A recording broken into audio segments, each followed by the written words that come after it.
This video is going to give you everything you need to know about St. Augustine. Though, let's be honest, I can't cover everything, but I'm going to cover the big rocks that I think are really important if you're living here or if you're moving to our area. My name's Thomas and I work with Real Broker here in St. Augustine, and if you're looking for more information like that, go ahead and tap that subscribe button below, like the video, and comment if you have any additional questions about what life is like living in Jacksonville, St. Augustine, or Palm Coast. If you need any further assistance, I do have a link in the description below where you can schedule a 30-minute appointment with me over video conference. So this is meant to be a comprehensive list of things that you should really know before moving to our area. First thing is going to be location and climate, housing prices, taxes, insurance, flood zones, schools, hospitals, and transportation. So let's just hop right into it. We're looking at northeastern Florida. We are just south of Jacksonville here in St. Augustine, and we're part of St. Johns County.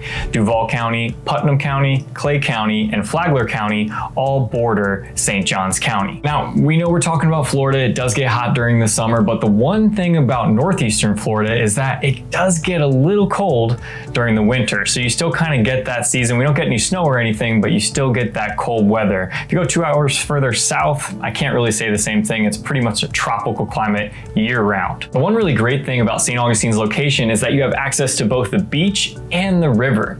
Well, it's the Matanzas River and it's more of the intercoastal there, but if you're a boating lifestyle, if you're looking to go fishing, you can do that there or on the St. Johns River. And if you're looking to go to the beach, St. Johns County has 42 miles of coastline. So there's plenty of space to go out, lay out in the sun. The next thing I want to cover is going to be prices of homes in the area. Now, we know since COVID, Florida has become a large destination spot for a ton of people. We've seen price appreciation in the double digits for the past couple of years. In 2021, it was 20%, and so far this year, we're looking at about a 25% appreciation from 2021 last year. The median price for a home in St. Johns County is going to be $583,000, which is a significant increase from the years past. If you're looking at a condo or townhome, the median sale price is going to be right around $320,000. Now, if you just take the data from the St. Augustine MLS, which just covers that beachfront area around downtown St. Augustine, Villano Beach, that's where most of the listings that are on the St. Augustine MLS, they're going to say that the median sale price is $440,000. The median days on market across everything is going to be 14 days on market. That's talking single family homes, townhomes, and condos, while the average is right around 30 days on market. So just think of that real quick. The median's 14 days, the average is 30. Those are obviously two different statistics, but the average home, most average home, is selling within 30 days. That is a very quick transaction time. You can see on the graph median days on market by month. They've tracked it since 2019. We have consistently gone down since 2019, partly because of COVID, but we already had low supply prior to COVID. The next thing we want to talk about is taxes. Now, taxes are reassessed at triggering events. One of those triggering events is going to be the purchase and sale of a property. So for a rule of thumb, I tell most of my people that you should look to pay about 1.4% for your taxes. So if you're buying $1 million house, expect to pay $14,000 in annual property taxes. Now, depending on the area that you're in, that could be more, that could be less. If you're in downtown St. Augustine, their taxes are almost 2% of your purchase price. If you're looking in other areas, it could be as low as 1.1%. Now, if you are concerned about taxes, I would recommend going onto the St. Johns County Tax Estimator. They have a great resource there, and I'll walk you through the steps right now. First step is to locate the property on the property tax appraiser site. You want to find the district that it's in. The example that we use is the city of St. Augustine. I wanted to show you the cost of property taxes in St. Augustine because that's one of the higher areas. So you find the tax district, and then the next step is you input the tax district into the tax estimator. You put in the value of whatever the home is that you're considering purchasing, and then it's going to give you an estimate of what that might be. Now, of course, this could be more, it could be less, just to give you an idea of what it could be. The reason I bring that up is because a lot of people choose to use an out-of-state lender that don't really understand how property taxes are assessed here in St. Johns County.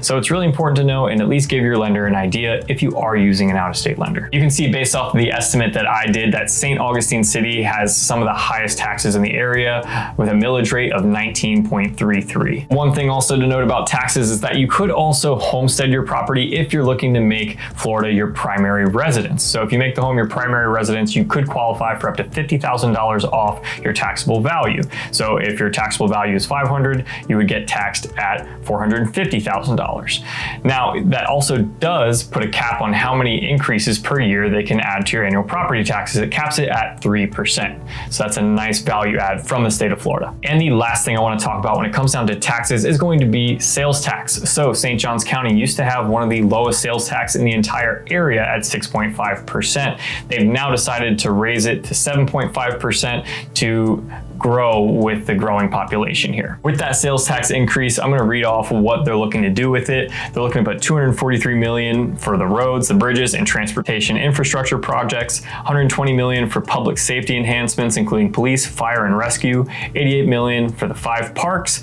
and $49 million is needed for public libraries. All right, and the next thing we want to talk about is going to be insurance. If you've been watching the news, you've probably seen that a lot of Florida homeowners have had their insurance premiums raised. Why is that going on?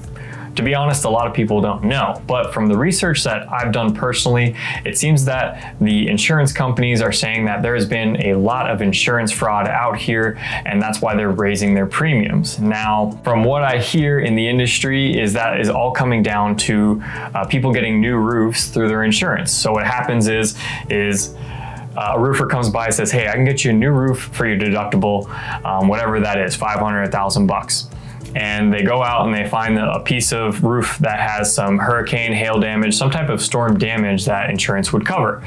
Well, of course, the adjuster has to come out and check it out, make sure that does get approved. So people are getting brand new roofs for $500, $1,000 in some instances, and the insurance companies are having to eat that. In my opinion, it's just insurance companies trying to make more money. What else is new? Now, if you're planning to move here, or if you already live here, you probably know that flood insurance is kind of a thing around here. You know, if you're living on the beach, you're living on the intercoastal, you're living on an island, you should expect to pay for flood insurance.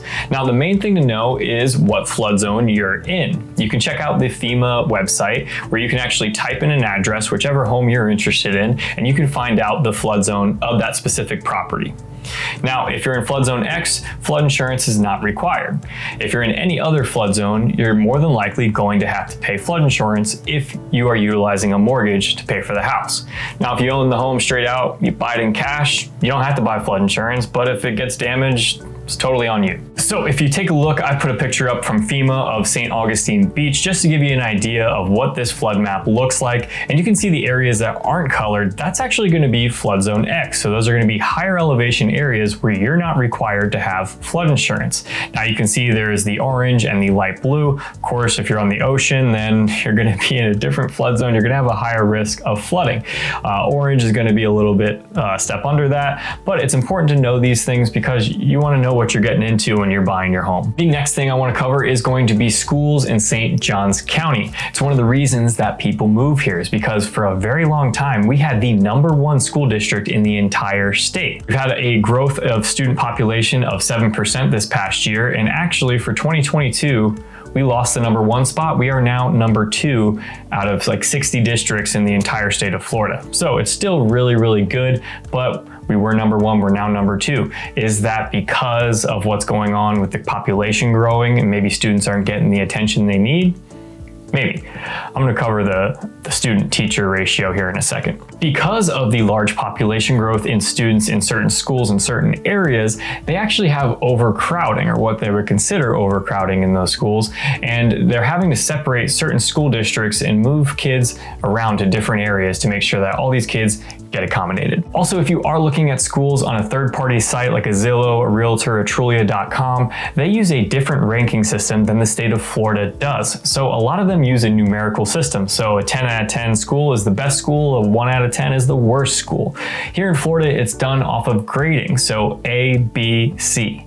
A is the best, okay? That's obvious. So That's what you really need to look at when you're considering schools for your children. St. Johns County had 24 A schools, 10 B schools, and only 4 C schools. So if we're taking a look at teacher to student ratio, this was updated in February of 2022.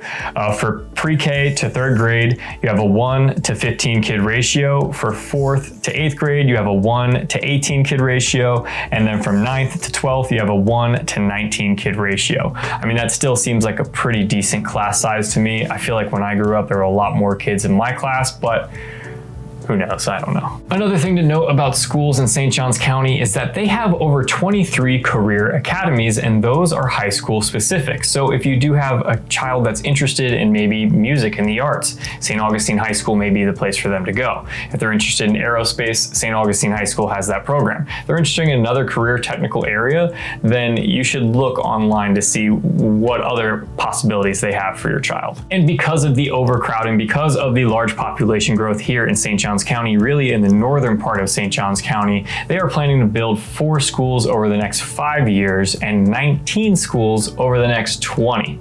So they're trying to deal with this rush to Florida with all these people moving to our area, and they are building schools left and right, 4 over the next 5 years. And it's making a lot of changes, making a lot of waves with the community here. And the next thing you need to know about living in St. Augustine is that we've had 2 major hospitals for a very long time servicing our area. Flagler Health Plus has been there forever, and that's on 312, and that's really in the heart, closer to downtown St. Augustine. And then we also have Baptist Medical South, which is in the northern part of St. Johns County. Now, because of the growth, because of our population, we are seeing hospitals being built left and right. There are 3 hospitals that are approved as of right now. They have Flagler Health Plus coming up in Durbin Park.